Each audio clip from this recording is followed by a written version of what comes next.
जरा सा सोचना समझना पड़ेगा। ये औरत बहुत अजीबो गरीब चीज है, इसको समझना आसान नहीं है। अगर ये जिद में आ जाए तो हवा बनकर जन्नत से बाहर कर दे, और ये रंग में आ जाए तो फातिमा बनकर कलबला में लालों को भेजकर जहन्नमियों को जन्नत में पहुंचा दे।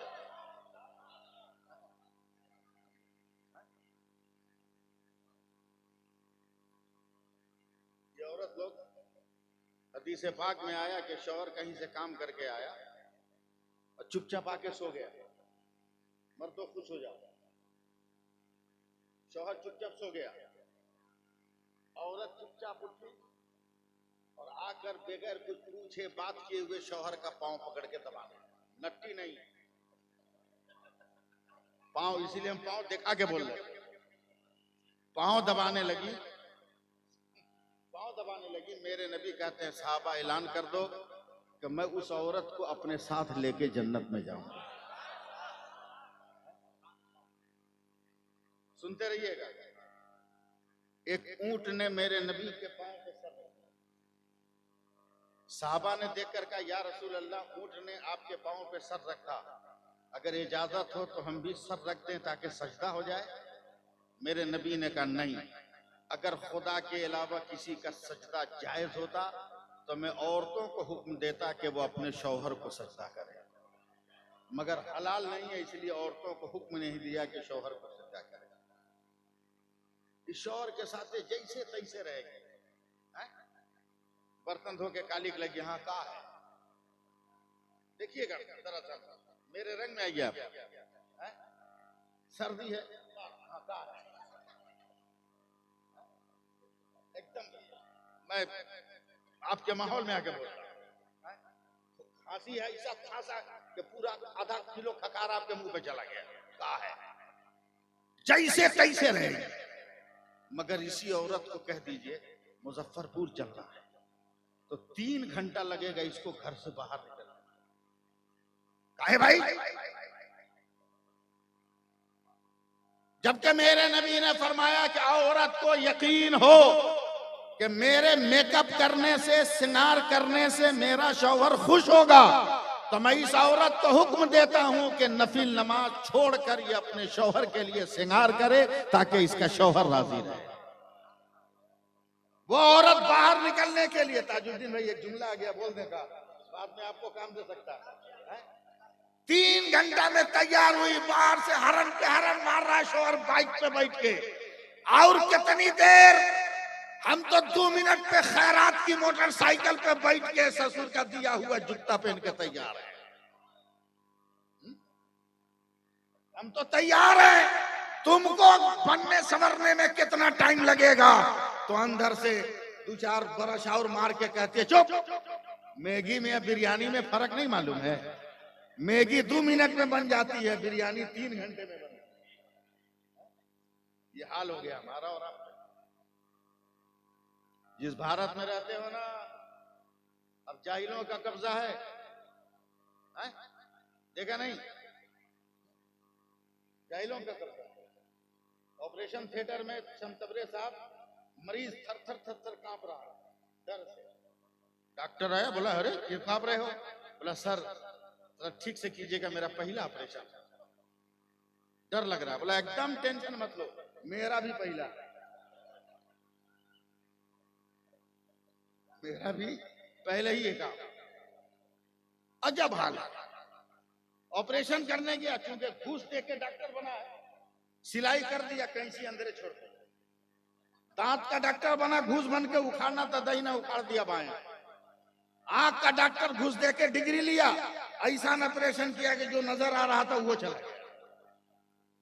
इंजीनियर बना, घूस दे के उद्घाटन से पहले पुल गिर गया। घूस दे के ड्राइविंग लाइसेंस लिया, चौराहे पे गया, सामने मोड़े पे चौके पे मार दिया। एकदम जाहिलों का, घुसखोरों का ये हो गया। अगर जाहिल और घुसखोर ना होते तो जरा बटौना वालों मेरी तरफ देखो, देखो देखो 2 मिनट के लिए, 2 मिनट के लिए मेरी तरफ देखो। ये देख रहे हो ना, ये देख रहे हो ना, ये 4 इंच का कपड़ा,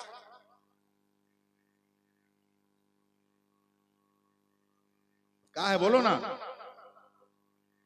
जोर से बोलो ना, मास्क है ना? बाप रे बाप, कहा है? फिर नहीं बोल रहे आप लोग, हम बुलवाना चाह रहे हैं आप लोगों को। मास्क है ना?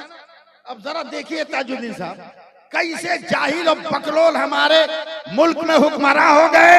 पूरी दुनिया की मेडिकल साइंस कहती है कि 4 इंच के कपड़े में इतना पावर है कि अगर इससे नाक मुंह ढक लो तो दुनिया की कोई बीमारी तुमको नहीं पकड़ेगी। तो कर्नाटक के जाहिल जजों को बता कि जब 4 इंच का कपड़ा इतना पावर रख रहा है तो हमारी बेटियों का निकाब कितना पावर रख रहा होगा, कितनी ताकत रख रहा होगा। तो बीमारी से बचाया, वो पर्दा दोज़ख से बचा रहा है।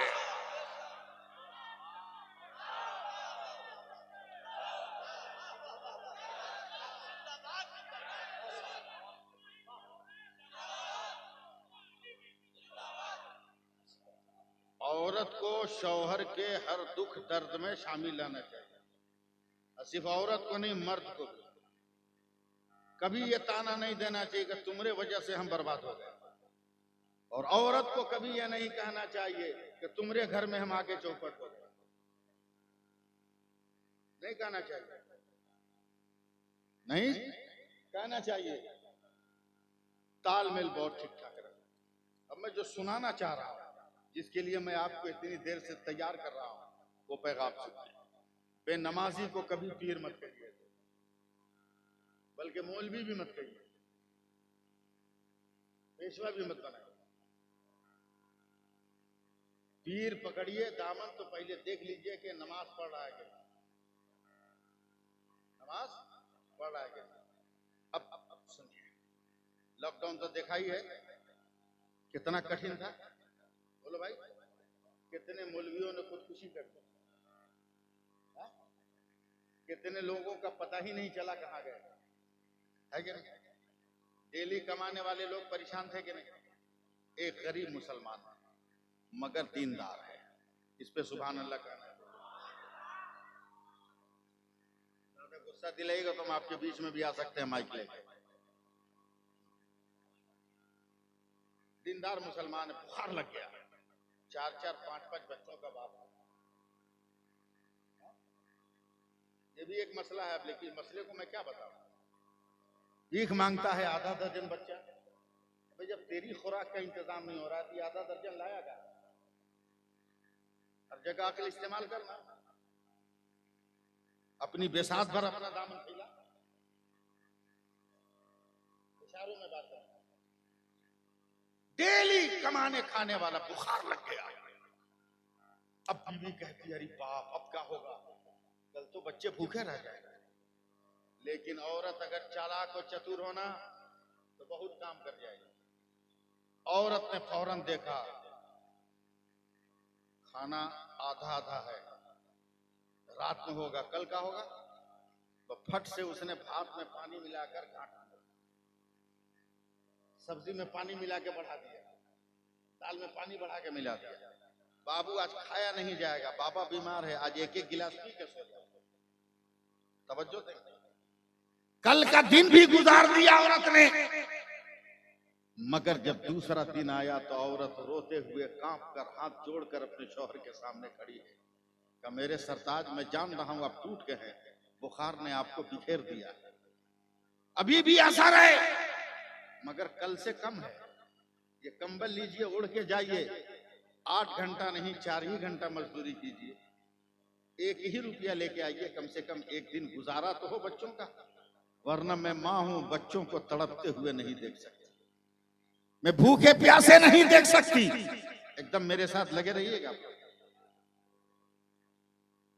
ये कंबल ओढ़ के चला गया, मजदूरों की लाइन में खड़ा हो गया। इन तकरीरों पे नारा आप नहीं लगा पाइएगा, लेकिन दिल में अगर दर्द होगा तो जाग जाइएगा। दोपहर तक खड़ा रहा लाइन में, मजदूरी नहीं मिली। सब सेठ साहूकार चले गए, सोचा आप कोई काम है नहीं, चलो घर। जैसे ही पलटा है घटौना वालों, या तो आप मेरा इम्तिहान ले लो या अपना इम्तिहान दे दो। पलटा है, रास्ते में ताजुद्दीन वारसी साहब मस्जिद है। अचानक मुअज्जिन की आवाज बुलंद हुई, हय्या अलस सलाह हय्या अलल फलाह। नहीं, मजा नहीं आया, पूरा मजमा बोलिए तब मैं बोलूंगा। हय्या अलस सलाह हय्या अलल फलाह। आओ नमाज की तरफ, आओ कामयाबी की तरफ। कंबल सपेटा, मस्जिद पहुंचा, वजू किया, जोहर की नमाज पढ़ी। बोला घर जाऊंगा तो बेगम का दिल टूटेगा, बच्चे उदास हो जाएंगे। शाम तक रहता हूं, शाम को जाऊंगा तो कोई बहाना कर देगा। उस वक्त का दस्तूर है कि मालिक अगर बहुत पैसे वाला होता था तो 3 दिन पे मजदूरी देता था, डेली नहीं। शाम को घर गया, बेगम ने कहा मेरे आका को जुगाड़। बोला मालिक बहुत बड़ा है। एकदम ये पासवर्ड इतना बड़ा उठा फिर भी आप लोग नहीं बोले। मालिक बहुत बड़ा है, बोलिए। औरत समझ गई, लगता है बढ़िया जुगाड़ लगा। दूसरे दिन लालच में गया कि आज काम मिल जाएगा तो जुगाड़ हो जाएगा, मगर आज भी गया तो मजदूरी नहीं मिली। पलटा तो फिर मुअज्जिन की आवाज आई, हय्या अलस सलाह हय्या अलल फलाह। आओ नमाज की तरफ, आओ कामयाबी की तरफ। फिर गया, फिर मगरिब तक रहा। मगरिब से कुछ पहले असर पढ़ के घर पहुंचेगा, बेगम कुछ जुगाड़। बोला कह दिया ना मालिक बहुत बड़ा है। फिर डंडी मारी शुरू हो गई आपकी तरफ से, मालिक बहुत बड़ा है। सब्र कर। तीसरे दिन जब चलने लगा तो दस्तूर था कि जितना बड़ा हो तीसरे दिन देगा मजदूरी। 2-4 तो झोला बीवी पहले से तैयार रखे हुए कि आज तो तीसरा दिन है, मजदूरी मिलेगी, ले लीजिए झोला। वो तो जान रहा था कहीं काम किया नहीं, बेचारा झोला समेट के शर्मिंदा शर्मिंदा जा रहा है, या अल्लाह जुगाड़ लगा दे। मगर आज भी दोपहर तक लाइन में खड़ा रहा। दिल पकड़ लीजिए कहीं पसलियां तोड़कर भाग ना जाए। दोपहर तक खड़ा रहा ताजुद्दीन साहब, मजदूरी नहीं मिली। पलटा तीसरे दिन ही मस्जिद से आवाज आई, हय्या अलस सलाह हय्या अलल फलाह। आओ नमाज की तरफ, आओ कामयाबी की तरफ। जैसे ही आवाज आई फिर चला गया। असर पढ़ के देखा झोला खाली कैसे लेके जाओ। अचानक दूर से बेगम देखेगी तो हार्ट अटैक कर सकती है, लिहाजा झोले में ईंट और पत्थर भर लिया। भारी झोला लेके चल रहा है। तैयार है आप लोग? जैसे ही गांव के मैदान में पहुंचा तो देखा इसके 4-5 जो बच्चे हैं वो नया नया कपड़ा पहनकर मैदान में दौड़ रहे हैं। बच्चों को डांट कर कहा ये कपड़ा कहां से आया? बोला अम्मा ने दिया है। अब ये हैरानो परेशान, कहीं मेरी मजबूरी ने मेरी बीवी को पैर निकालने पे मजबूर तो ना किया, कहीं मेरी बेगम ने मेरी मजबूरी देखकर अपनी हया का सौदा तो नहीं कर लिया, अपने इज्जत नफ्स को दांव पर तो नहीं लगा दिया। कांपता कांपता गरजता हुआ पहुंचा है। जैसे ही घर में कदम रखा, आज बीवी भी नए नए कपड़े में है, बाल में कंघा किया हुआ है, चेहरे पे मेकअप किया हुआ है और मुस्कुरा कर अस्सलामुअलैकुम कहती है। तब ये नौजवान कहता बेगम पहले ये बता कि किस मजबूरी ने तुम्हें बाहर भेजा कि ये नया लिबास तेरे बदन पर है? तब वो औरत कहती है कसम खुदा की आपका मालिक तो बहुत बड़ा है। बोला क्या हुआ? बोला आज दोपहर में उसका नौकर आया था, उसने कहा तेरा शौहर बड़ी ईमानदारी से काम कर रहा है, मालिक ने बोनस भेजा है, वो मजदूरी लेकर तेरा मालिक आने वाला है।